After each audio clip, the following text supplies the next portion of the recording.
Tom, I had no idea you were so talented at piano. Yeah, well, we're going to learn a lot of things today, right? So, Yeah, I think that could be true. That could be true. How are you guys? I'm good. Doing great. Doing great. It's a beautiful Friday. I think, Kevin, as we move into the 200s, I think we need to change our intro and our music a little bit. I think it's time. Time for a little EDM. Yeah, right. That's exactly right. Yeah, a little EDM, right? Yeah, like dance music. That's up Tom's alley. That's right. Right. Yeah. So Tom thought it was a new type of software when you said EDM. I've never heard of that category. Electronic dance music. Yeah. Sort of like think of like Daft Punk. Yeah, I know what EDM is. Yeah. Tom's hip. I had a friend who was really into that. So. Yeah. There you go. It's cool. I have a couple of Spotify playlists with it. But thinking about that kind of stuff, I also have one. How about Nightmares on Wax? That one? You are clearly more literate. I think it's time to move on the topic. It's not necessarily EDM, but it is along that very gentle, soft path. They're very good background music at a dinner party. My wife questions my decisions on that sometimes, but hey, that's not why people came here today. I do not think. We're here for the audience to judge our decisions. Yeah. Hey, I will say aloha to Bob. Bob, what do you think? Should we change our music? Should our intro music change from Vince or anybody else who would like to chip in? I think it's just time. I think we need a refresh. So this whole thing was an homage to my father before he died. So my dad is this Vince Guaraldi tune, and Vince Guaraldi coined the Peanuts music, right? And my dad was a big fan of his, and my dad was Charlie Brown. So, but I'm ready, Tom. I agree. I think we should do that. I think we could actually find somebody to create our own individual music for our show. I've actually looked into that. So if people have, Bob says wives question our decisions all the time. It's their job. Okay, that helps. But the music is fine. Maybe even some new, logos. Yeah, no, I think it's time for a refresh. Website needs refresh. So I clearly need a new camera. It looks like I'm very pale. So you are very pale. Yeah, I think we need to, because we could get a camera that puts hair on both of you. Yeah, and my dark skin's not showing through for some reason. So anyway, we gotta work on that. But as we were talking about wives, mine to complement mine stopped me from something. We were chatting the other night about today's show, and then I had a great guest on, and then I had my phone, and so I showed her a picture of Jason. And now, by the way, this is a tough thing to do because we have dramatically more people listening on the recorded podcast than we do on our live show on YouTube, Facebook, and LinkedIn. But I'm the only one with follicles on his forehead, I'll say, on the show here today. So I told Darlene I was going to go on Amazon and get one of those little rubber ball things, and I was going to roll over the show today with looking more like both of you. And she stopped me. She said, it's probably not appropriate. I prefer the aerodynamic look myself. That's right. I'm much faster than you. Yes, I suspect. Correct. But you don't have an EV yet. I do not. I'm only a hybrid. I'm half EV. All right, Kevin, come on. We were supposed to be speeding up today and moving things along. That's right. So we you're already a lot to cover here. Right. So I'm Kevin Brown here with our good friend Jason Hein and my lifelong friend Tom Burton. We get together every week unless someone's on an airplane in a hospital or on a planned vacation on the Around the Horn and Wholesale Distribution and Manufacturing podcast. And we talk about what's going on in the world, the economy, supply chain, mergers and acquisitions, sales, marketing, manufacturing, distribution, AI, technology, robotics, sales, marketing, and today, quite a bit of discussion about the always unique, changing, and powerful world of electronic commerce. So we have brought an expert with us from the B2B E-Commerce Association.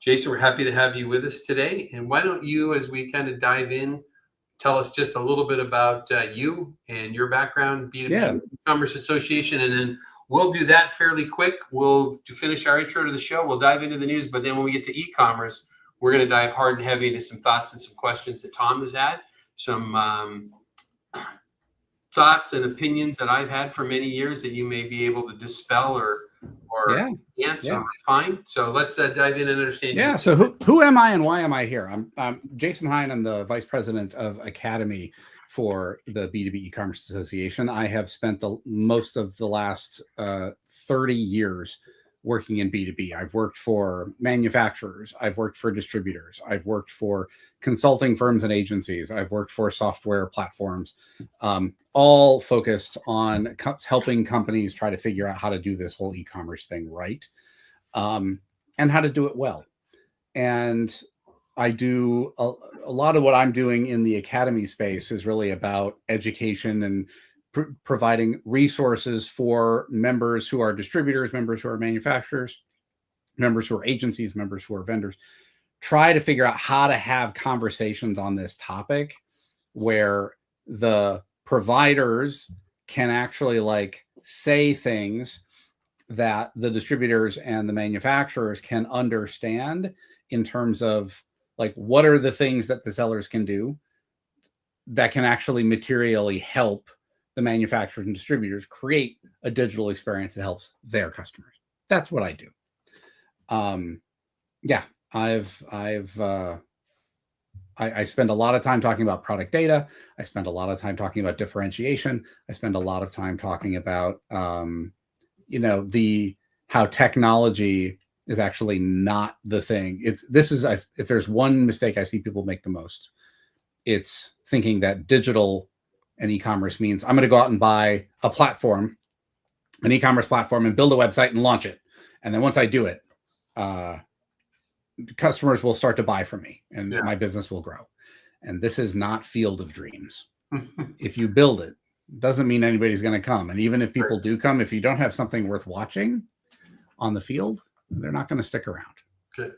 Well, let's dive into that a little bit deeper as we get to that e-commerce section that we have in our newsletter. So for those of you that have not heard of us before and might be listening for the first time, this is episode number 197 of our Around the Horn Wholesale Distribution podcast. Tom, we need to go back and look at work with Dana and John on this and Lily, and maybe put a list of our guests together and make a little montage of clips of some key things that have happened. I think it's been fun.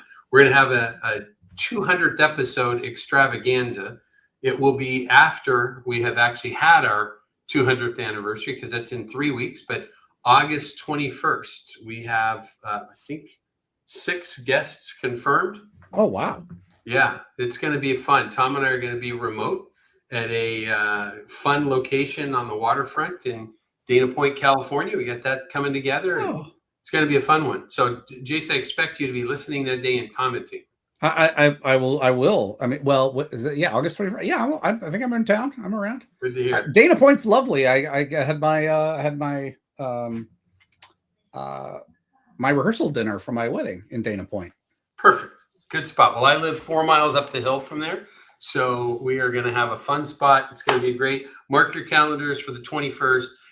Before we dive into the news, again, we do this every week. If you do not get the newsletter that we publish, which is what will be up on our screen in a few moments that we'll be talking about and talking from, the Around the Horn and Wholesale Distribution and Manufacturing newsletter goes out to 13,000 people now each week on Friday mornings. We would love to get that to you. If you'd like to get that newsletter and you don't, simple way to get it is just send us an email at hello@leadsmarttech.com. You can go to the website for the podcast, which is www.aroundthehornpod.com, and sign up for it there. Or you can certainly, if you're active on LinkedIn, you can just search for the podcast there. You can also see it if you are on the Lead Smart Technologies page. Click that button, sign up for the newsletter. We'll get that out to you every week. And if you do it through LinkedIn, LinkedIn will also send it to you in their format as well, and you can get that. We would love it, though, if you enjoy what you hear each week, if you would hit the subscribe button if you're on YouTube. If you're listening on Apple Podcasts or Spotify or another podcast format, hit the subscribe and please leave a review. That is the best way that we can get this out in front of more people. Typically, we're out in 6 to 8 countries every week. We get downloads or viewers. Many different countries are listening in, and we'd like to get that out in front of more people. We couldn't do the show without the sponsorship of the company that Tom and I work for, LeadSmart Technologies.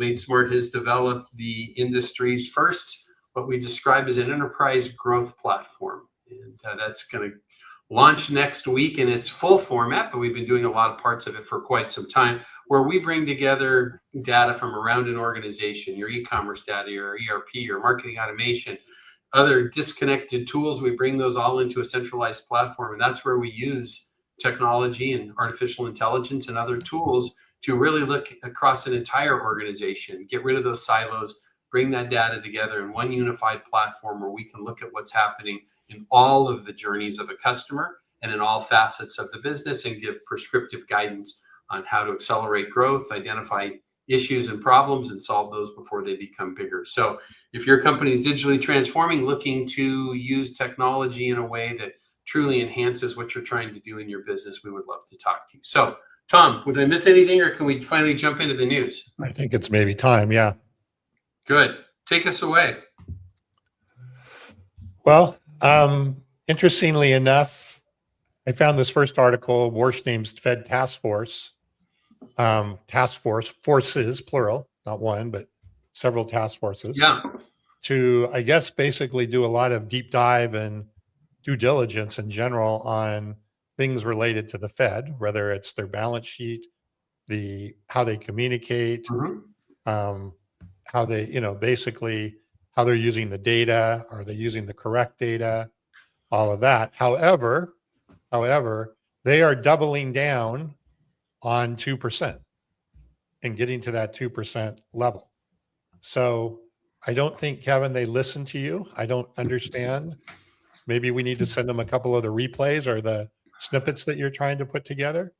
But everything is really trying to focus on how are we going to get down to the 2% level, and obviously then trying to really understand what are some of the things that may be just friction or problematic in the Fed in general, which I think is great. I'm calling Mark Andreessen this afternoon, and we're going to have a chat. Okay. Yeah. Let's get him on the show.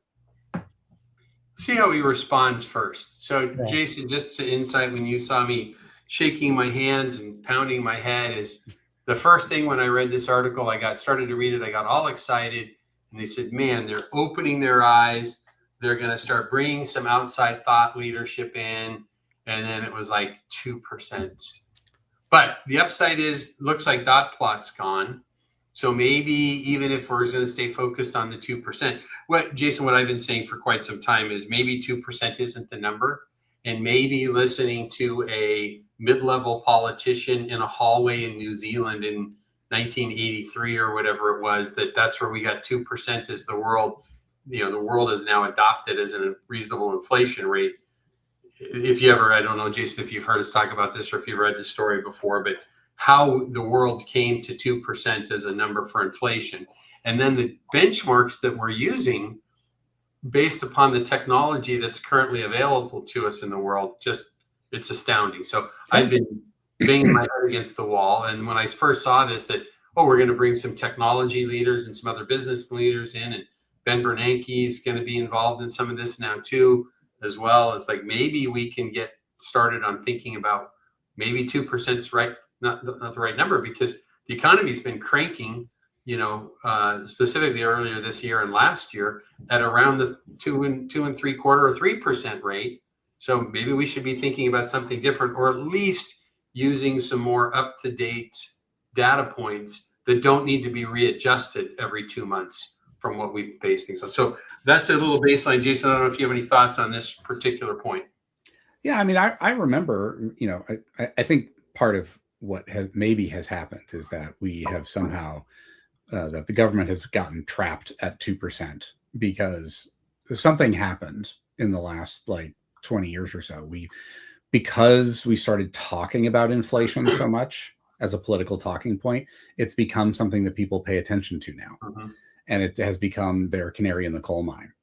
And the average person now, when you talk about, and because everybody's so used to inflation being so low, I mean, I remember I mean, I don't know. Like I'm old enough to remember when a lot of the economic indicators were significantly different, and that was considered normal. Mm-hmm. But I think this is it's almost the problem of now that the media has trained people that anything above 2% is bad.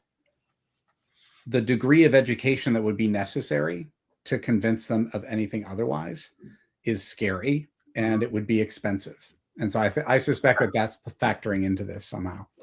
I think that's a great point. And maybe, Tom, with this is maybe that bringing these task forces together, wanting to start, they say they want to start working from first principles and figuring out what the drivers are. Maybe this is the first point in that. Maybe like, okay, so we're going to stop the dot plot and we're going to, bring this group in. So maybe this is a good first step forward on, going ahead and figuring out that maybe 2% stays and remains fixed like that. But maybe this is the start of finding some other metrics to tie to that. Well, I do think that they'll probably find other metrics and more real-time metrics along the way. I think that would be some sort of byproduct of modernizing, right, what's going on here. But it's an interesting point. And Bob, I thought your point was really, really on track. Is 2% is an arbitrary number, right? It was pulled out of the air. 3% is an arbitrary number.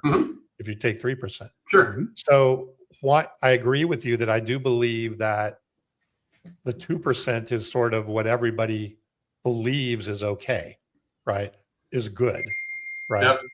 As an arbitrary number. So if they're going to go for an arbitrary number, why not work towards that and see if it could be achieved, right? It may or may not be able to be achieved. We'll find out. But I don't see that there's any real, if you're going to pick an arbitrary number, you might as well pick an arbitrary number that everybody is already kind of understands, to your point, Jason. And then let's work to see if we can achieve it by looking at some of these things here. And then if we can't achieve it, then that's a different story. But at least we might understand why we can't achieve it and what's happening there. And I think there are certainly some risks of achieving it with AI and productivity and there's a lot of things that could potentially factor into that, but why not put that as my, BHAG, right? Let's go for it. Yeah. Well, maybe this is the first start towards some of that. I think, look, if the administration is who chose, or the president is who chose Walsh in this setting. So, while I don't think he's going to buckle to anything, and this first week or two, and he made it pretty clear he was going to stay independent on these things, but there is no question about he understands the expectations or the goals of the administration. The goals of the administration are to get interest rates lower to stimulate the economy. Sure. So there's going to be that continued pressure that goes here. I think what becomes interesting, even if we look at the next article about, it's so funny. I'm going to hit pause on that for a second. Jason, we talk a lot here about Polymarket and the prediction markets, and we've got this other one, Kalshi. That's it's interesting. NBC is invested in Kalshi, so you hear constantly about Kalshi on CNBC. But the next article we talked about from CNBC here was about the Kalshi traders see roughly 50% odds of a rate hike in 2026 as the Fed is split on a policy decision. I think my feeling on this, and if you dive into that really, is that the likelihood is that we'll stay flat for a while. Well, in fact, Tom, you're bringing up Polymarket right now. So what are you looking at? I mean, they're showing 37% chance in September of a cut or a hike. Hike. Okay. So for those and another 15%. No, so this is not showing 50%. I mean, maybe if you, I guess, took all of it and averaged it all together, maybe you could, but I don't see that. I don't see how I don't want the US app to trade. You already have it, right? No, I don't have the app, but you can now trade, I guess, from what I understand. You can. Both Kalshi and Polymarket is. Yeah, I'm going to have to put my money where my mouth is in some of these things. I'm actually quite. Jason Tom is he's a gambler. He's a blackjack guy, and we have bets going on this show all the time. And I owe him some tacos, and he owes me a steak right now. So well, that sounds like you're on the Sounds like you're on the right side of that one. I actually like But tacos. you don't know what kind of tacos I'm going to get. Oh, that's fair. That's fair. Wagyu and lobster tacos. That's right. The A5 Wagyu tacos. Yeah. Yeah. Boy, that's scary that you say that, because Tom and I are going to be together in Florida next week. So, but for those of you that missed it and that are listening in live, Tom just had Polymarket up on the screen. We are looking at the likelihood of the percentage of increases or not, or reduction in interest rates. There's this push-pull going on with this right now, right? Is that you've got, you've got people within the Fed that want to raise, you've got people that want to lower, and you've got a marketplace that's saying we're fine, right? What do you do in this setting? And I think it would be really difficult for them to raise. But as we've talked about, it'd be really stupid. I've said this before. Yeah, right. Inflation, and this word inflation is used really incorrectly, right? Inflation generally means the supply of money is increased in the system, right? We've inflated the supply of money in the system, which is where the word came from. But what we really have had is price increases, predominantly due to the war and potentially tariffs, if you want to look at that as well. It has not been like during COVID, where we actually had an inflationary situation of a bunch of money entering in the system, right? That's there. Now, what some of these governors are saying as well, with all the productivity and everything that we're having, the job market is going to go crazy and all of those types of things. And okay, but does that introduce any more money into the system, right, that are there? So I think any sort of rate hike at this point, and I've done a little homework on this, because I was like, am I missing something here? I'm not.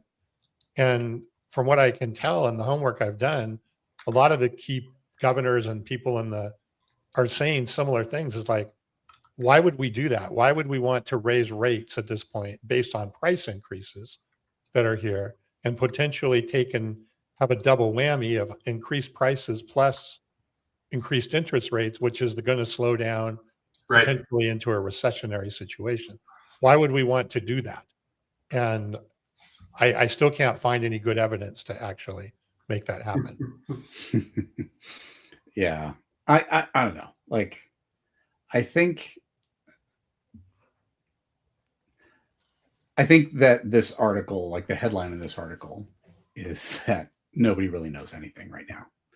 That we are in a place. So when in doubt, follow what we do with the horn. That's right. Exactly. Do what Kevin and Tom said. That's right. The fact that we as a society have gotten to the point where now we're basically looking at legalized gambling markets as a sort of palantir for the masses is almost, in my opinion, laughable. I think that, because here's what I don't like about it. Markets like this work really well when the people that are participating in the market are well informed and are working off of information that is publicly available. What Kalshi and Polymarket, I think, are doing by all of their aggressive promotion and advertising is you are just bringing in more people into the market who know less about the things that they're betting on. So, and creating incredible influence on that outcome. Right. And I feel like, here's the thing, you don't need to have real money involved in these things for prediction markets to work well. People forget that one of the first prediction markets to hit the space decades ago was a site called hsx.com, which was the Hollywood Stock Exchange, which I have been an account member for almost 30 years. And what it is it's a simulated stock market around like movie releases and Hollywood stars. Wow, never heard of that. And you basically, you create an account, you get like $2 million in fake money, and you can bet it on, hey, is this movie that's releasing this weekend gonna make more or less than the market amount? So basically, like if it's more successful and it earns more money in its first week, you get like an IPO bump. And if it's less, the value drops. You can learn everything about kind of financial investing, and it doesn't cost you anything. And it is just as effective. Tom's logging in right now. Yeah, it's super fun. And like, so I don't know, I've got some real deep-seated issues with the for-profit prediction markets. It's just gambling, and I don't think anybody's going to convince me of anything otherwise. Can they be useful? In theory, they can, but in theory, communism can be useful. I think it's when you actually put it in the hands of real people and folks who have the chance to influence it. I don't know. Humans are can get a little. Humans will take advantage of whatever incentives are put in front of them, and I think John, I think our editor John is going to make some clips from that communism comment attributed to you, Tom. Before we jump on that, I think it is intriguing your comments about the prediction markets in that setting, and I'm appreciative of it. I think what we're going to see is, well, let me rephrase that. I'm interested to see what comes of them, because where they really hit was with what Polymarket was able to do in predicting the presidential election, right? Sure. That's what got people's attention, was like, wait a minute, you've got, all of these pollsters out there, and you've got CNN and CNBC and, Fox and everybody that are trying to predict these elections. Mm-hmm. And all of a sudden you've got this movement that was started happening, and it was a gradual thing. And all of a sudden Polymarket said Trump is going to win. And that was, if in fact there is no spin behind it or no manipulation, if it is truly what the market was saying, it had an influence on the election when all was said and done. And it gave us real data, as opposed to assumptions from a group of people standing outside of some polls or in a mall. Who are you going to vote for? Right now, we get a broader scope, a bigger data set for that to work from, and I think it's quite intriguing to me what will play out with all of this. The question is, if you want to get a little bit of what's the term? Not doomsdayer, but dystopian. Yeah. Well, anyways, if you want to get, that's pretty dramatic, but yes, if there was someone behind this, right, or an organization or a group that has a particular agenda that could get behind one of these that people don't know and try to manipulate the data, then you're getting, there's some risk to that. But if this is truly as democratic as it's supposed to be, it does start to play an interesting thing on what we see within the economy. And if you get enough people putting pressure into a market like that, you can see some results coming from it. Yeah, if you get enough people who understand the bets that they are making. Well, that's your point, right? Then, your point is, right, is that what's happening? Yes. Is it a 12-year-old that used his dad's ID to open an account, and now he's trying to influence things with his thinking? That's pretty risky, right? Or even a 37-year-old who used his dad's ID to create an account. I mean, either way, it's the knowledge that they're bringing to the market. You know what, Bob just made, though, a really good point, right? He says here elections probably have the most number of uninformed participants, which, if you think about that, if you look at the elections that have happened recently in LA and in other places where there's accusations of voter fraud and things like that. So what's worse? Is a prediction market worse, or is what's really happening at the polls worse? Who knows? So either way, I think we can all agree the problem is the state of education. Okay, there you go. And I would say, let's get the interest rates down.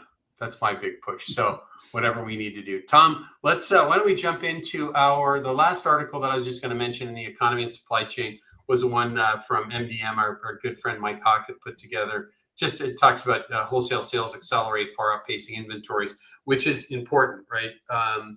Of what we're seeing, because the world that we live in, right? In the title under Jason's name there, it says B2B, and we live in a B2B world. So understanding what's happening in the wholesale sector. So sales accelerated in May, 18% year over year increase in May. So that was far outpacing what was expected, and a modest 4% growth that was in inventories. So anyways, things are moving fairly well in this market. We've got some data later on that although some in the HVAC and plumbing market that the folks from Hardy serve, so in an article later, things are off a little bit, but good to keep an eye on these. The great place to come is if you want to get the insights every week is get this newsletter. What we try and do is bring together all of the top news stories from other articles that we've curated throughout the week together and get that out to you. So if you don't get our newsletter and you'd like to, please let us know. Tom, you want to roll through the supply chain and get down into the AI world? I just noticed we have the same headline here twice. Yeah. Oh, look at that. We missed that, but two different articles. Well, thanks for pointing out my errors on a live show. It's awesome. I don't think it was your error. I think anyway. But it is two different articles. So there's different spins, right? So one of them is from G Captain, which is the shipping and supply chain side, and the other one is from another supply chain article. But same topic, little different spin. So you wanted me to move ahead? Well, why don't you stop on where you want to stop next? Let's do that. Let's roll the dice, see what you come up with. Well, the poly market prediction said I would move right into manufacturing, distribution, and M&A as our next step. What did Kalshi say? Kalshi, I don't know. I haven't looked at Kalshi, but poly market said it was a 83% chance. So I'm looking forward to you having an account with both of those and sharing your experience. Well, yeah, because I'm an informed better, right? So. Well, if the world ever had one, it would be you. That's right. Yeah. Right. Pull the average up, Tom. That's right. Maybe I need to get two accounts. That twice. Yeah. Borrow your dad's ID. That's right. Okay. There's just sometimes there's softballs in the air that you can't swing at, but I held off on that. So, hey, in manufacturing distribution segment and M&A, there's a couple of good pieces there. Our friends at Hardy, they publish regularly and consistently what they find from their members. It's great. And we try and bring all of this together because later on, we have a reference to Net Plus Net Plus Alliance and the good folks over there. And Dan Judge, who's a regular listener to the show, he publishes an economic outlook regularly. So what the trade associations and buying groups do from a research standpoint, we always try and share. So it's not necessarily good news, but we're appreciative of our friends from Hardy sharing what they're seeing out there and what they have seen so far from their members as well. They say May sales slid to a 4.8% decline, which is interesting, Tom, to talk about that. And in the I had a comment here that Magic 8 Ball says you'll be moving to the AI section next. It's coming. Don't worry. It's coming. So place your bets. Place your bet right now. That should be its own whole own poly market. When will Tom move to AI in the Around the Horn podcast? That's funny. We need to set up like a little betting thing throughout the show that people could bet. Yes. The show went on. Well, I don't know how to do that, but that's a new way to monetize. No, that is a vibe coding quad code project for your cursor project for you this weekend. Is how do we have live our own prediction market on the Around the Horn? How do you fund each episode? Yeah, the ATH prediction market would be great to have that live during the show. Man, see how I can help you with what your weekend plans are, Tom? Yeah, that's great. I appreciate it. You work on vibe coding that. I'll have some DoorDash tacos delivered. Okay.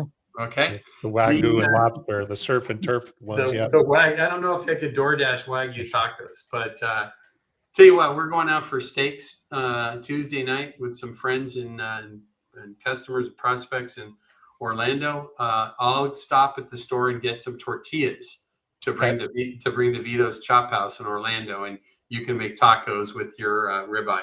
Look at that. See how kind I am? You're so kind. I'm a great friend. You are.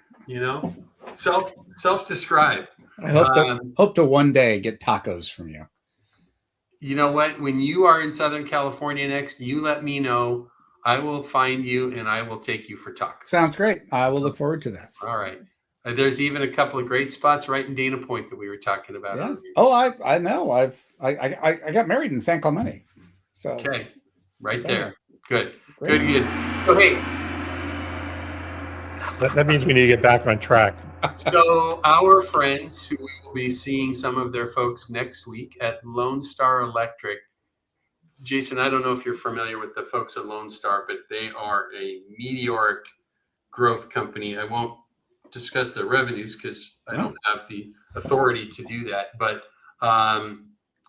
the revenues that they've achieved in their 10 years of operation, I don't know anybody that's ever heard of it, and their growth. So they just did an acquisition, opening new warehouses, expanding their territories. Good for them. We're appreciative of their team there.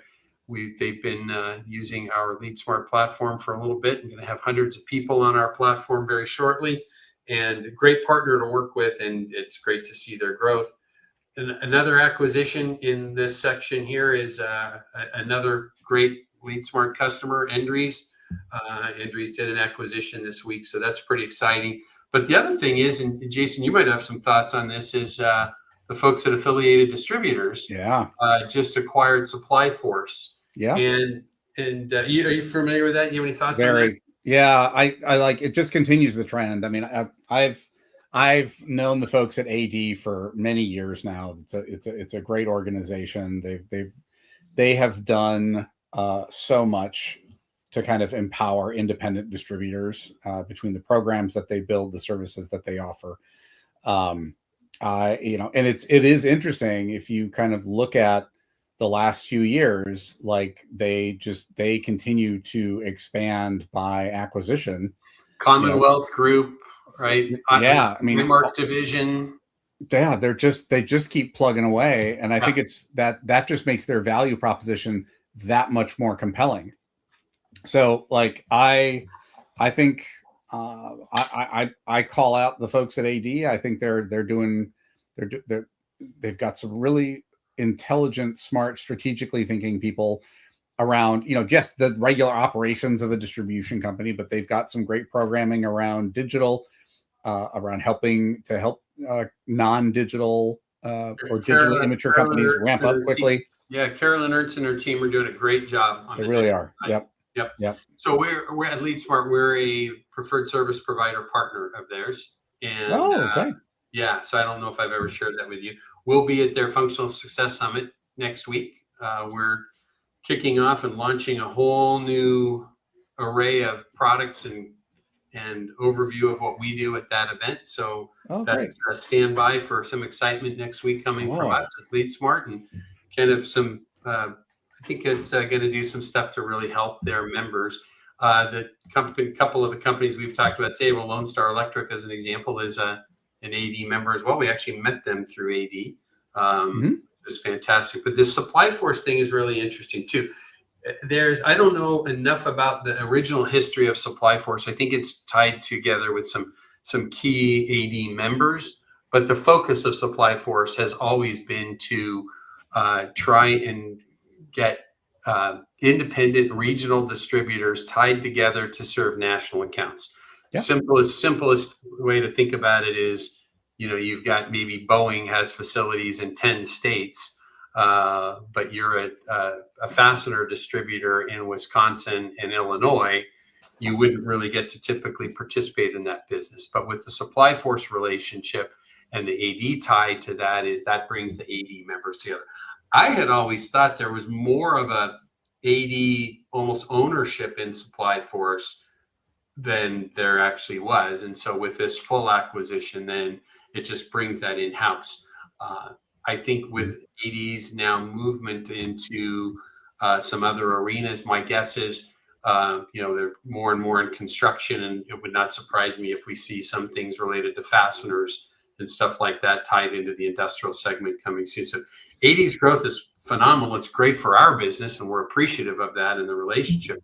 What I do find interesting and want to ask a few people at the upcoming event, some of the members that we work with, is, historically, and I was on the phone yesterday with a longtime veteran of the manufacturing side of the world, that historically, that in buying groups in general is you get the top key customers in a market, right?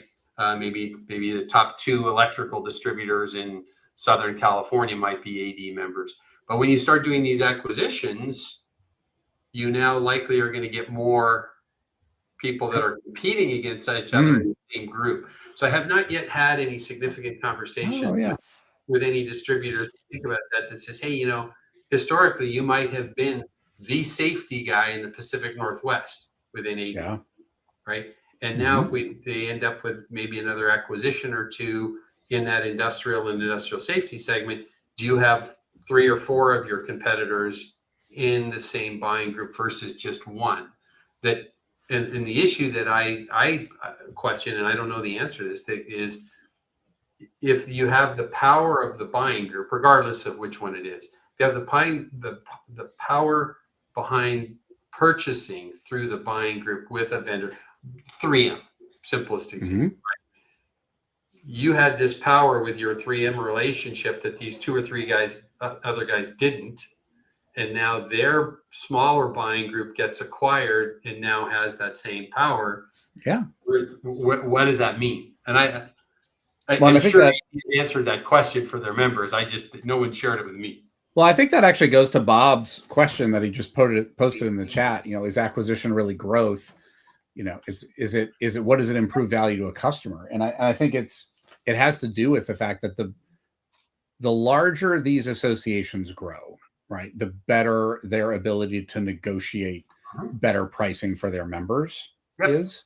So that's I think where I see the value there. Although I do agree that your point on, you know, as we bring more people into the loop, the odds are that, oh, now I've got somebody local who's a competition is a real one. I think the flip side of that, though, is if I'm a PE firm and it is actually helping me to target who I'm looking to add and roll up. Because if I've got 2 or 3 acquisition targets who are all members of the same buying group, fabulous. Well, I know they've got a lot of things, access to a lot of the same resources.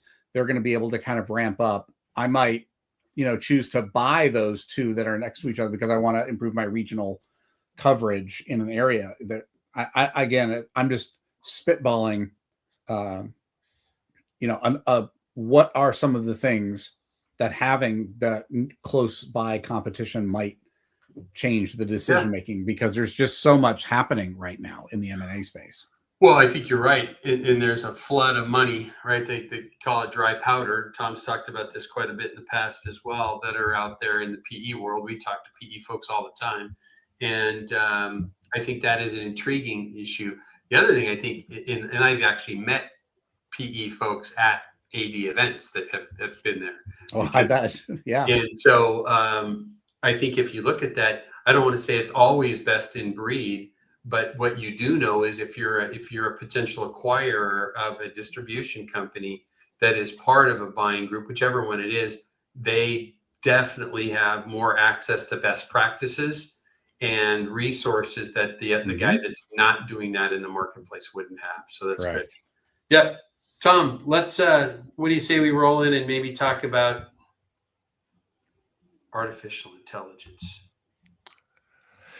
Yeah, there was one article here, and again, I know we want to move on, and I definitely want to get into the e-commerce conversation here in a minute. I think some of this will tie in, right? Yeah. But the one article, I mean, there's a good article here from the American Supply Organization, high level, right, where it's talking about, you know, how do you get ready for AI and looking at some of the things there. I think there's some, it's pretty high level, but I think it's got some good points in there.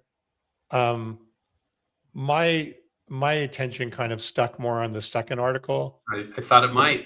About job displacement, which has really turned into a very big, I believe, PR problem, if you want to call it that, for AI, and a lot of I think politicians have grabbed onto it, and a lot of other people that, oh my God, no one's going to have jobs, and no one's going to need to work. And, you know, low-level jobs are going to go away completely. And, you know, we're going to have huge unemployment and all of that kind of stuff, which, look, I think obviously there will be job displacement, but I think a great example, and I don't agree. So I'll come out and say, I don't agree that AI is going to actually create a big employment problem. I think it's going to create an employment problem of not having enough people for the jobs that are needed, but it's not going to create a unemployment problem overall. And if you look at, everybody just a few months ago said, oh, software engineers, no one's going to need software engineers anymore. Don't, if you're in college, don't take computer science, don't take software engineering, because look at how much AI is just, doing. But if you look at the primary use case of AI right now, it's coding, it's building code. Mm-hmm. Right. Amen. Right. Yeah. Right now, there are more demand for software engineers, more companies hiring software engineers than ever before. So you would look at that and go, why would that be? Right. Well, I think it's pretty obvious, right? The ability to create software and to do it in an efficient manner and in a practical, cost-efficient manner has increased. So therefore, all the ideas that we have, right? I think you even, Kevin, earlier said, oh, go vibe code the poly market thing, right? Well, you wouldn't have made that statement a year ago, right? You wouldn't even have thought about it because you're like, oh God, you'd have to hire an engineer and it's going to take months to do it. And so now a lot of these ideas and opportunities that before would never have been even considered are being considered. And now you need more people to help facilitate it. And as you know, AI coding doesn't work 100% on autopilot, right? You Got still need intelligent engineers and things like that. Mm-hmm. Tom, to go with what you're saying, and I want you to continue, and I just want to interject this, is I was on the phone earlier this week with a startup that just raised a seed round of $7 million. Okay. You know where it's going to? Engineering? Engineers. Yeah. And the vast majority of that is engineers. So, I mean, I think we have to look at this as what has history told us, right? Yeah. When Henry Ford figured out what an assembly line is, everybody was going to lose their job, right? The world was going to end. Then this thing happened called the internet. Oh my God, the world is going to change. What happened? It created jobs. Well, and when the ATM came out, they said that was the end of bank tellers, and now it actually increased the number of bank tellers that were needed because there were more people going to the bank more frequently. Yep. Yeah, I think there's a the other thing we have to keep in mind about AI is a very, very, very good average in terms of the outputs that it gives you, because it represents kind of, it is the mean of all of the work that's ever been done and that is stored in all of these LLMs. But the things that drive the most innovative companies is not the average. It's the ability to raise the bar, to come up with something new, to come up with something innovative, to come up with something that is an order of magnitude better than anything that's ever been done before. It's extraordinary, right? It's not ordinary. Right. It's extraordinary. No. And you don't get that from an LLM. No, but you can leverage an LLM and you can leverage some of that to potentially create something. Right. Leverage might be the most important word with this. Right. It's and again with the right people involved or having people involved. Mm-hmm. Right. Some of the things I know we've been able to do would not have been. I think we've been able to create some extraordinary things that would have been impossible, nor I wouldn't even thought about undertaking them because it would have just been too difficult, right, and too expensive. Well, it's again, I like the leverage comment, right? Because I was just talking to our marketing director the other day, and we're starting up another we've done it a little bit in the past, but it's something I really want to stick to within our organization, of having our weekly kind of this week, next week meeting about, highlights of the week and, where we need help, what we accomplished, what's going on next week with our team. And one of the things that I was just talking, literally Tom, Dana and I were talking about this earlier in the week, is what I wanted to add into that discussion is what new did you achieve this week with AI, right? What tools did you build? What thoughts did you have about agents that we should build internally to help the company be more efficient? And I think what's coming out of this, I just use myself as an example, but I'll use myself and compare myself to a order entry clerk that works at a distributor, right? I might have shown up as an order entry clerk as a distributor because that's where my skill set was. But if my company that I work for looks at this in the right way, they can use AI to leverage the talent that I do have to make me better while making the company better. And I'm not going to lose my job. I'm just going to do better things with the skills I have, and I'm going to upskill myself. So I think there's a huge opportunity in that setting for organizations to look at that. And I just look at the stuff, that Jason and I built recently, using Claude Code. I have Claude Code send me 4 emails every day, right? What does a company pipeline look like from a sales standpoint? What's going on? What's going on in client success? How many tickets are open? Average hours to close, or average hours to respond, average days to close, all kinds of different metrics. Those are things that it would have taken somebody hours and hours to do for me.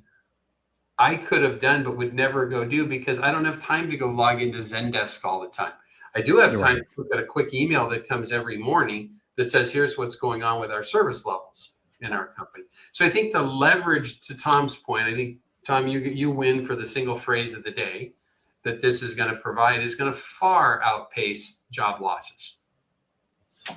Yeah, I think it's just unfortunately been turned into a little bit of a political, sure, maybe not more than a lot of political things, and it's being used to drive agendas and things like that we're all. Well, it gets behind people that don't want to see data centers built, right? Right. So anyway, yes, will there be some jobs that are not the same? Of course. Mm-hmm. Will be people sorting packages in Amazon with when there's robots that can do that? Maybe not, right? But I don't know if those are jobs that people really want anyway, or are super great jobs. Yeah. The other article, and we can move on. The other argument I was having the other night at a 4th of July party or a debate, right, about self-driving cars. And if we had a lot of self-driving cars, at least where I live, I would seriously consider using them frequently for my day-to-day transportation, right? I would literally just, rather than driving my car, I would just go into my app and have the car come and grab me and come and go, right? Yeah. As long as I've lived in my house, other than going to the airport a couple of times, I've never asked or called for a taxi, ever, right? I've done an Uber maybe a handful of times, right? But I could count them on the finger of one, because it's not how I operate, right? How we operate. You mean to go to dinner or something like that? To go to dinner, or to go to the grocery store, or go to the gym, or whatever. I'll tell you guys, I was in Phoenix last year for one of the B2B events. It was the B2B E-Commerce World Americas in Scottsdale, and Phoenix is one of the areas that has Waymo, which is the self-driving taxis. Sure. Yeah. And I got to tell you, I was kind of blown away. Like it was, they drove very safely. Now, granted, Phoenix has a bit of an advantage. The roads are generally pretty wide, Well, and everything's in a square too. It's right? You got, well, I mean, it's less than you think. It's not downtown Chicago, but it's but it was a good experience. You've got numbers on either side of Central. Right, exactly. And now it's interesting because every time there's one car accident with a Waymo, it's headline news. Yeah, sure. But there are hundreds of thousands of car accidents for that one. Yes. So it's kind of like we gotta just everything. It's all relative. But I'm with you, Tom. Like when Waymo comes to Seattle and they are training vehicles here, it's going to be very tempting to not just get rid of my car entirely. You would say, hey, let's just jump in a Waymo to go to dinner. Oh yeah, absolutely. Okay. Yeah. When I was in Phoenix, I did. It was great. Well, so that's where my disconnect is, right? I wouldn't think twice about it if we were in Orlando next week and we're going to dinner, having a self-driving car come pick me up. the idea of, unless we were going to a party and I was thinking I was going to have, a handful of drinks or something, Mm-hmm. I wouldn't even think about Uber and this is where I differ from Tom, is I like to drive. Oh, sure. I enjoy driving. I do too. But Tom doesn't. And so that's okay, even though Tom's getting a Tesla here soon. But self-driving Tesla. Then you can decide, right? You can decide, do I want to drive or do I not? So, I've got some driving enhanced features on the car I bought last week. I haven't even looked into them yet. Yeah. Go ahead, Tom. And I don't know who LinkedIn user is here, but they're talking about Waymo, started in San Francisco, right? Which is not an easy environment for driving. Right. That are there. Good point. But and this was going to be my point, and then we can move on. What he was saying here is, let's just say the Waymos become more, or self-driving becomes more ubiquitous, where it's more common, just like we were talking about. I think that'll actually drive the demand for more Uber drivers and more, because there are going to be times where you're going to want to do something potentially with the driver, right? Given what your situation is or what you're trying to do or whatever. Mm-hmm. But if you start to become in the behavior, right? That's my point in the beginning. My behavior is not to use taxis or Uber or whatever. It's to go get in my own car and drive to where I'm going. But if that behavior changes to say, I'm going to go use somebody else's car or get another car to take me there, whether that's self-driving or not, that changes a behavior and a mindset, which inherently grows the market overall for what it is that we're doing. And so I believe the demand for more Uber drivers or even taxi drivers or whatever would tend to even go up, even though, because there's a lot more of these options on the road. Agreed. Yeah. So anyway, we shall see. But now Seattle must be getting them soon, I would think. They're training. I mean, Seattle has a lot of very, very narrow streets that I think it's learning how to, because that effectively, when you have parking on both sides, become a one-lane street. So that's the algorithms. I think Waymos can navigate Lombard Street. I think I've seen YouTube videos where they, go up and around. And Lombard you're so exciting. That's I watch YouTube videos of Waymos on Lombard Street. No, I said I saw a YouTube video. Oh, you saw it. Okay. Yes. All right. So, all right. Should we move into anything else we want to hit here, or do you want to move? Oh, there's so much I want to talk about robots, but let's not this time. We're going to see. Hey, you know what? Tom, I got a message this morning. We're going to get together next week in Orlando with our friend Pierre Barbeau from Moblico, and he has a humanoid robot on order. So from one of the Chinese firms. So we'll have to see where he's at on that. He's been researching this a lot, but they're intriguing for me. Jason, as a side note, I've been talking about wanting to, have that humanoid robot at my house that can be weeding the hillside behind my house while I'm sleeping, and my car's washed every day and those types of things. So I'm all in on this. Just like I think I'm bullish on this, like Tom is on self-driving cars. Well, it's good you have things where it can be aspirational for, right? Oh yeah. It's nice to be optimistic. It'll be interesting to see, though. I mean, the proliferation of self-driving cars has been much slower than anybody thought. Sure. And it'll be interesting to see how long, or if at all, it happens where they become ubiquitous in, a place where I live, where it's not a city or a big city, but it's, more suburban and they're still around and available. We'll have to see.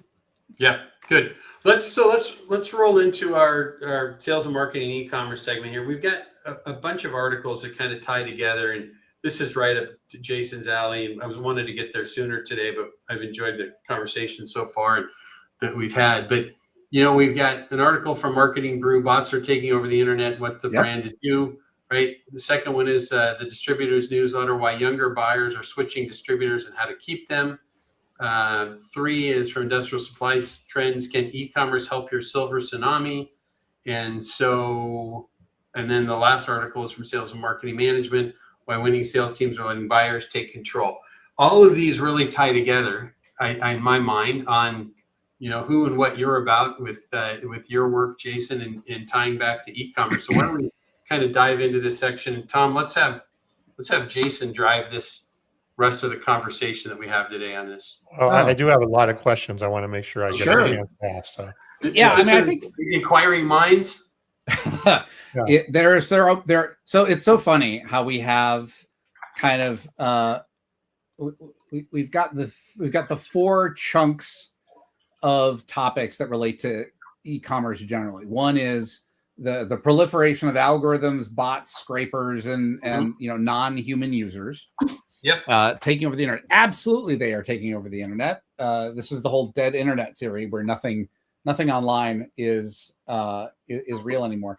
And I think the big takeaway when I think about this problem is how important it is for companies, whether you're a manufacturer or a distributor, to start to be thinking about when people talk about agentic AI in the world of B2B, it usually defaults to how we as a distributor or a manufacturer are going to use agents to do work within our company. But not enough companies are thinking about what are we going to do when our customers start sending agents to us and they want to interact with our website. Yeah, that is happening right now. And Yes. this is why not enough companies are paying attention to all of these sort of standards and directories to facilitate this, whether it's the MCP protocol, there's like the A2A protocol. Different organizations and groups have been designing these standards, and all that they are is, think of it like if your store is like the mall, right? And you have a bunch of stores and you got to know where to go. And these agents are charging through your doors like a bunch of 12-year-olds who've got, they've got their allowance for the week and they're amped up on caffeine. They don't know where anything is in your store. They don't know, but they're just going to run around and just try to do everything everywhere. So the whole point of these standards is it's the directory inside the door of your store that says, here's what we sell, here's the different stores, and here's the things that you can do in each store. Hey, maybe don't go to the bathroom in a Walden Books. That's not what it's for. And this ability to help your customers' agents understand how to use, how to browse, how to shop your digital experience more quickly can turn the tide, because that's how the agents come, find what they need, buy it, and leave before they do it on your competitor's site where they're trying to do the same thing. So Jason, that brings me to my first question. Yeah. And it's related to one of these articles here that they're talking about, that younger buyers in particular want self-service, right? They don't want to deal with a salesperson. They want self-service. But yet I look at the customers, especially a lot of the customers I work with, lead smart customers, they're selling complex products. Yeah. These are products that are they're not commodity type products. A lot of them are custom type products, all of this kind of thing. Realistically, what percentage of self-service can really take place? And are a lot of the products that you can buy from I'll just call it self-service, whether it's agents or somebody going to the site and, doing shopping on themselves, are those generally going to be your lower margin sort of commodity type products? And how do you actually deal with stuff like this if you're selling more complex and custom and products that do require some specialty and some consultative, advice on what to do with them? Yeah. I think that it boils down to the difference between, because I hear this a lot.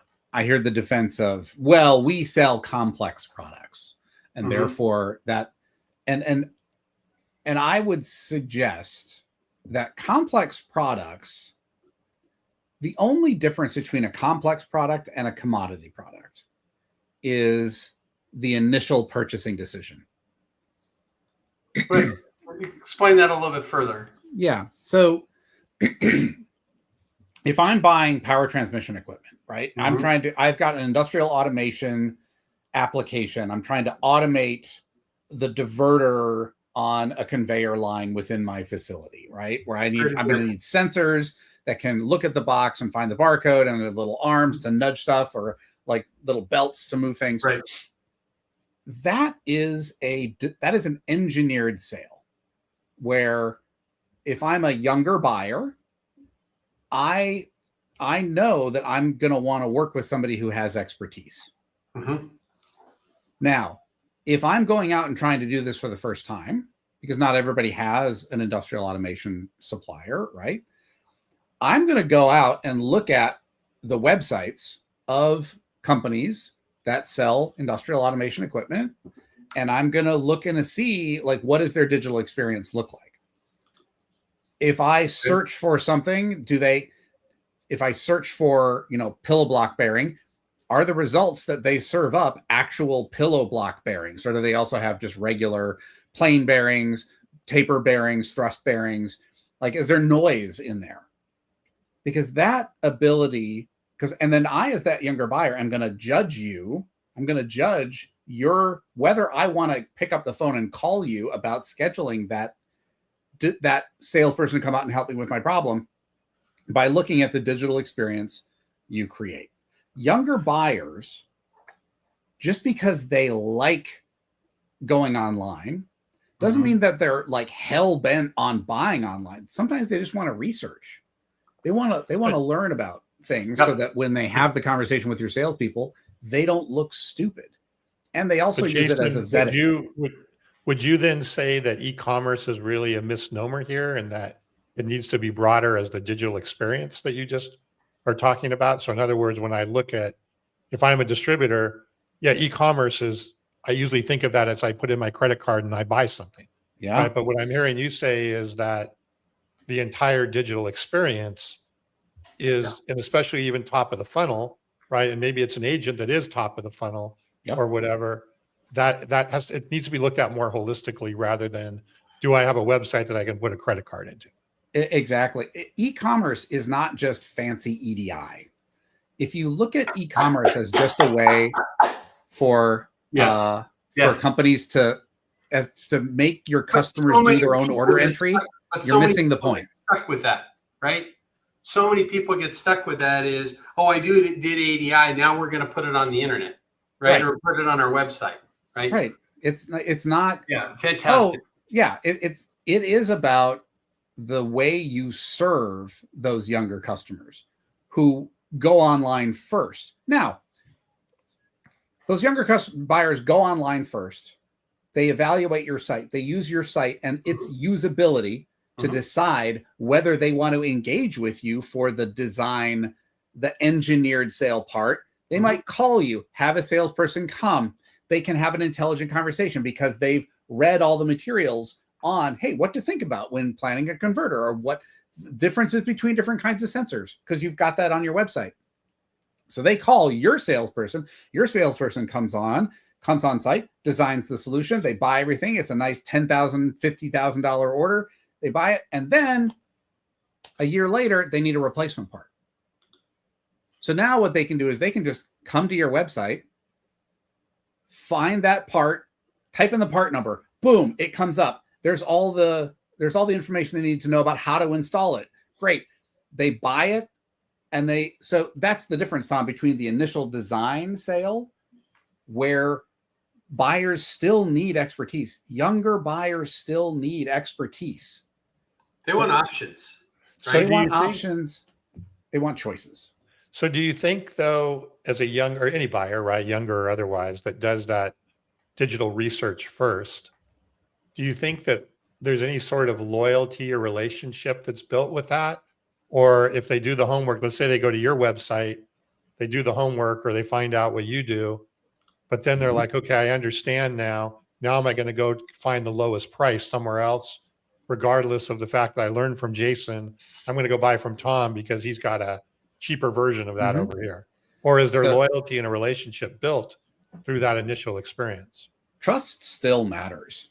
And I think that the unfortunate thing about the commoditization of digital is that it has made it super easy for these somewhat shady characters to start operating online in some of these marketplaces. there are companies out there who have built their entire multi-billion-dollar businesses on trust, and making it super easy for me to go from their homepage to a detail page for a product that looks like it's going to solve my problem. And I would offer that, one of the best companies who has done this is the company that I started my career with, McMaster-Carr. Mm-hmm. McMaster-Carr does no marketing. They do no advertising. You will not find. They moved from the too thick phone book book that they sent out with a just super generic cover that everybody got. Look at that. Did I get it? How is that a phone book? That's a product catalog. Oh, product catalog. Okay. Yeah. From 7 pounds of fascinating knowlage. But the whole thing. But the whole world got one of those delivered to them. No, they didn't. 15 years ago.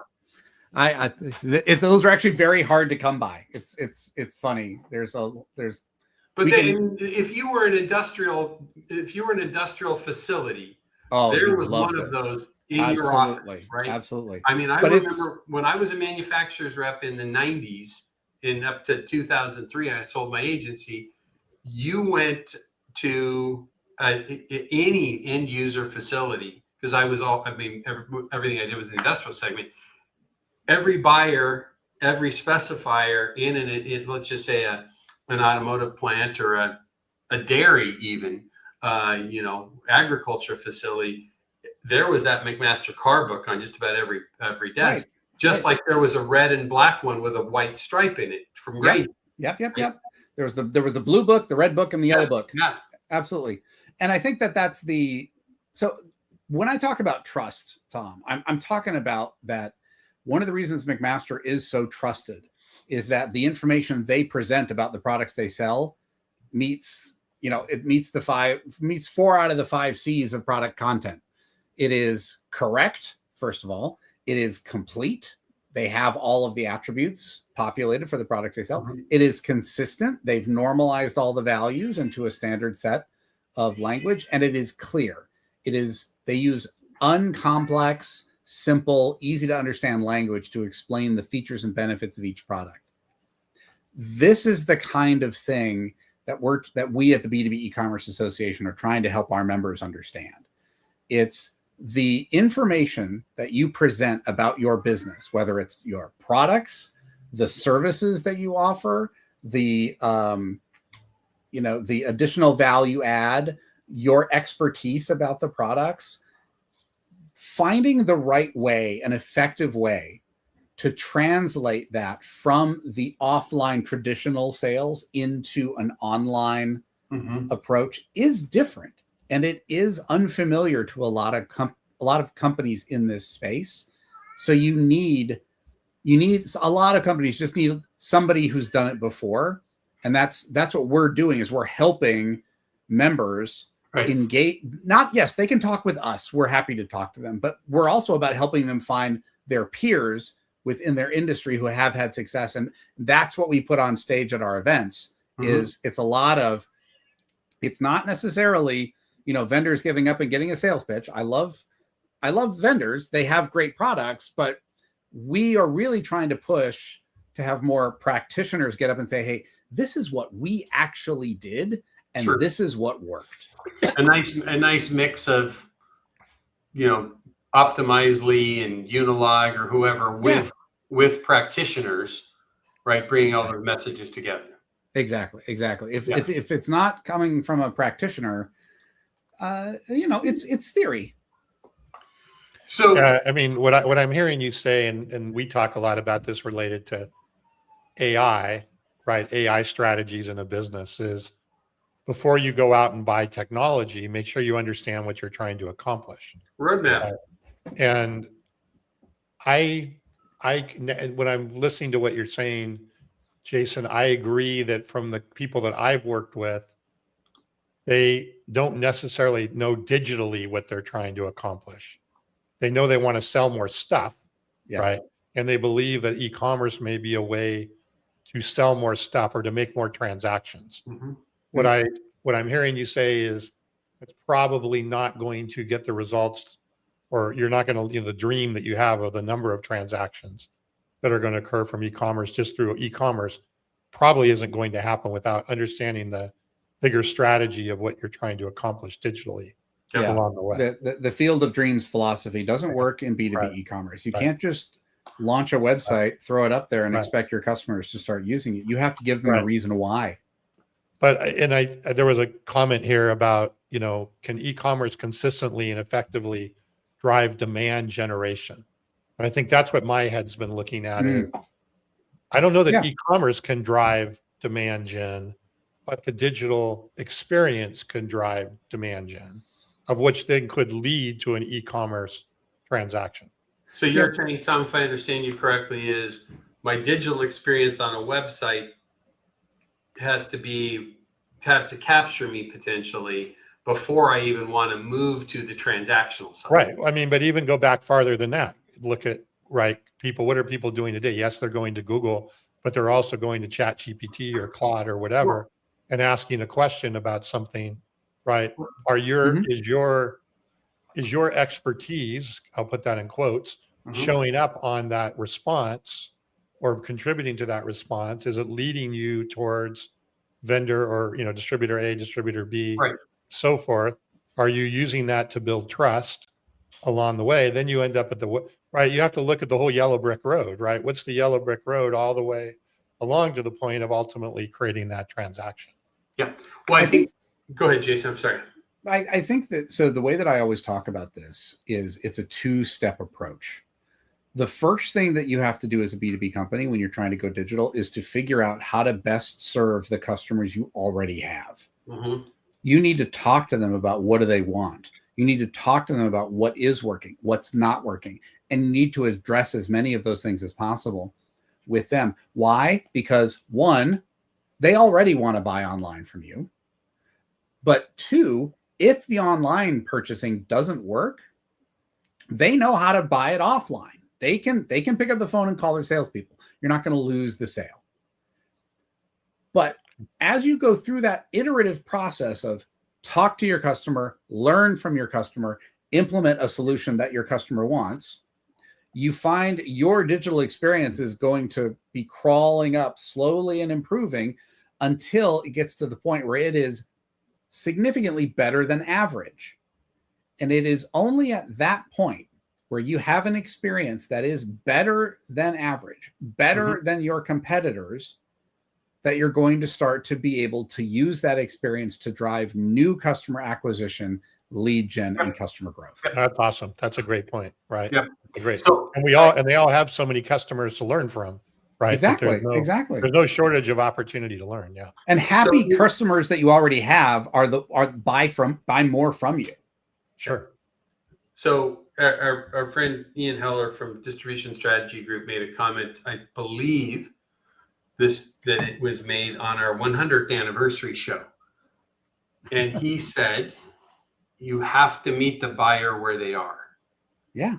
Right. And the challenge, I think, that we are seeing day in and day out currently is what Tom had made a comment about, even the agentic buying component or product recommendation component.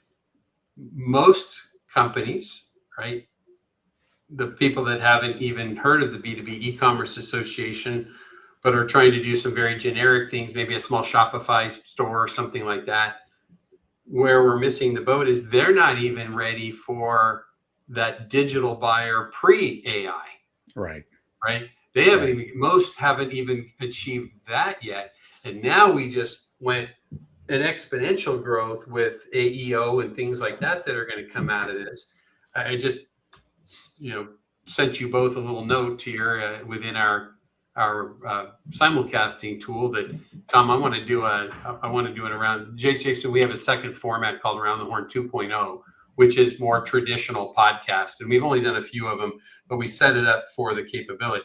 I want to do a show where we just unpack this over 45 minutes or so. That's all we talk about. Maybe we'll get a few other of your peers to join us on that show, but absolutely want to do that. But what I'm seeing out there, and I really want, Jason, your thoughts on this, is we're living in this world right now where we are at, depending on whose statistics you look at, somewhere between, I think, 65 and 72% of B2B buyers are millennials, right? So that's the person that fit back into the conversation we were having 20 minutes ago about self-driving cars. They don't even have a car, some of them. Yeah. Right.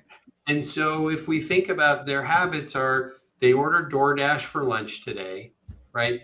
They bought their movie tickets on their phone. They at their lunch break, they're watching YouTube videos. And to your point, Jason, earlier, they're doing a lot of research, and they're in this space now, which I think is just so powerful for our customers and your members, is we're in this place now where the buyer has the best scenario that they've ever had. Distributors are, my belief is distributors have to move to a place to meet the buyers where they're at, which says, I need a great digital experience. So now if you're a buyer and you're saying, I can research anything I want with our company's key vendors, because maybe I work for a huge HVAC contractor that says, hey, our distributor number 1 is here, distributor number 2 is here, we've got these priorities and these relationships. I can tap into the best one of those that has a great digital experience and learn. I'm going to go research all of these other people that might not even be in my market to get some feel for what's going on here. But if I have that engineer issue, I have a sales guy that I can text that says, can you come out and help us with this? So the distributors that I believe are doing this correctly have this amazing online experience. The data that comes out of that then works with companies like ours who take that buyer behavior, what they're doing online. They match it up with the interpersonal data that we have about a customer that's in a CRM. We match that up with what's going on in the ERP, and we look across. And then, by the way, what are they doing with the marketing efforts that we're doing? They're coming to their open houses, or they're buying our specials. We bring all that to one place, and now that digital experience that we saw ties into all of those other behaviors, and now we can make better business decisions. And now, Kevin, what you're talking about is the concept of omnichannel, which has been a buzzword in B2B for 15 years now. Right. But so few do largely right, but largely that it's been a topic of unfulfilled potential. There's been a lot of talk about omnichannel and B2B, but nobody's really executed it well. And so that's the thing, is now that the technology is there to kind of actually implement that objective of having a digital first customer come to the website, do the research, reach out to chat to talk to an inside salesperson to confirm something, book the appointment for the sales consultant to come in and do the design work, and then buy it, have it show up, get it implemented, get it installed. 6 months later, they walk into will call because they need a replacement belt. Is this for that order? We got that. That knowledge of the customer that has historically just lived in the head of one salesperson is now institutionalized and available to every part of your organization. And this goes into that third article from the section on can e-commerce helps your silver tsunami.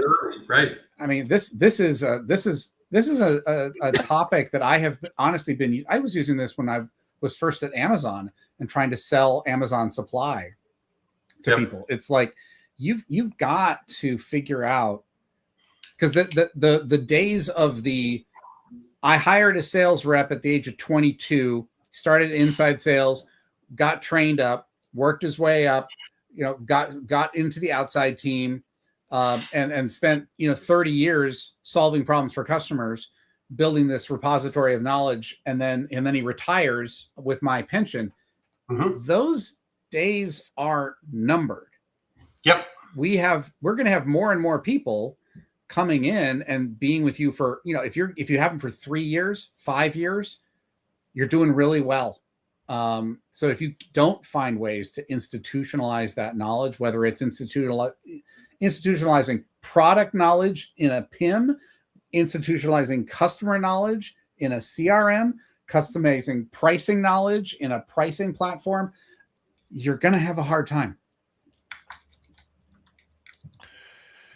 Kevin, I think you're right. We need to do a whole different show on this. There's just so many.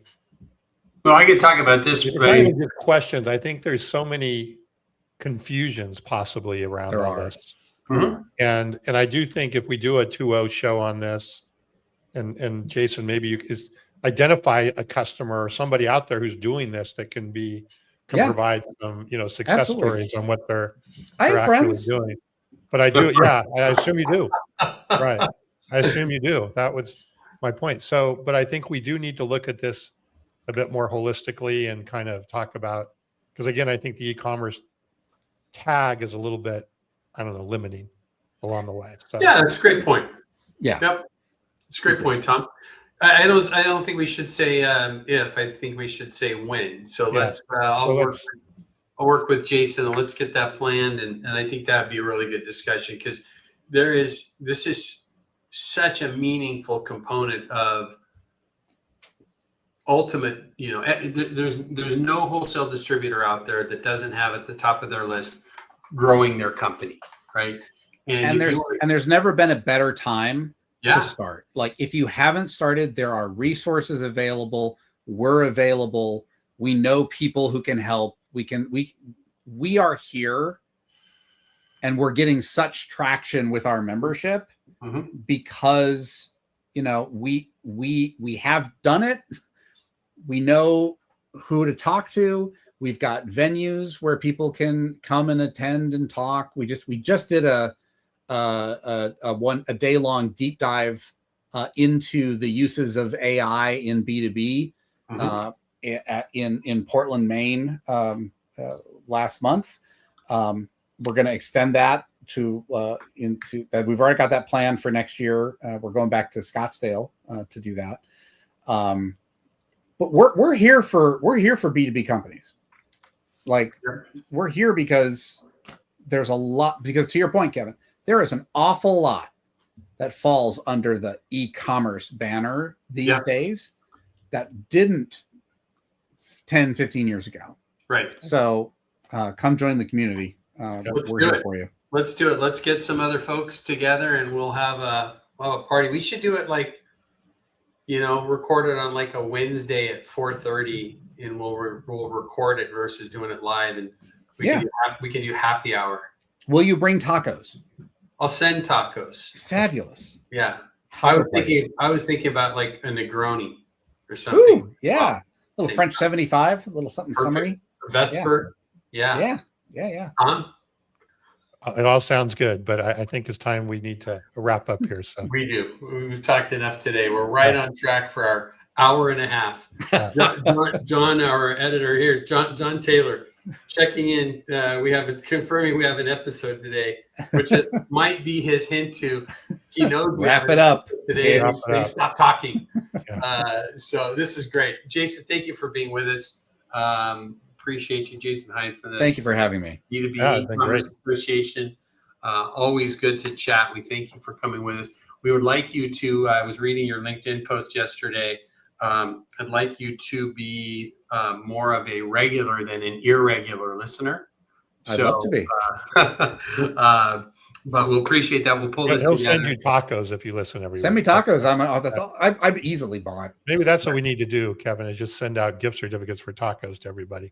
Yeah. Get more listeners. Tacos. That's right. Maybe we got to stop talking about tacos and get tacos. Now I'm hungry. Yeah, I was just thinking the same thing. Thanks, Kevin. Yeah, exactly. So we appreciate you being with us. Appreciate everybody that's listened in. Again, Kevin Brown, Tom Burton, Round the Horn Wholesale Distribution newsletter and podcast live show. We would love to get you the newsletter if you don't get it. If you don't, please email us at hello@leadsmarttech.com. We'll get that out to you. And you can certainly pop by the website for the show, aroundthehornpod.com. Twitter is ATHpod and all the other social places that you're supposed to be, we're at. And we thank you for your time. We ask the one thing from you too is, first is if you like what you hear and you're enjoying the show, please subscribe, leave a review. That gets us out in front of more people. That certainly helps do that, especially with Apple Podcasts and YouTube. Either of those is great. Second, we couldn't do this again without the sponsor of our show, which is the company Tom and I work for, LeadSmart. If your company is looking to digitally transform, if you're trying to understand what's going on with your e-commerce data as it relates to your marketing data, your ERP data, and other data within your organization, our enterprise growth platform is the place to bring all of that dispersed and siloed data and scattered intelligence together in one place to understand how it can impact the growth of your business. So if you're doing that in your organization, like to understand that better, we'd love to share with you what we do and show you how we're helping many wholesale distributors and manufacturers accelerate growth, identify risks, and plan for the future. So reach out to us if you're in that case. Gentlemen, I will wish you a fantastic weekend. Everybody else out there, be kind, be safe, and do good things.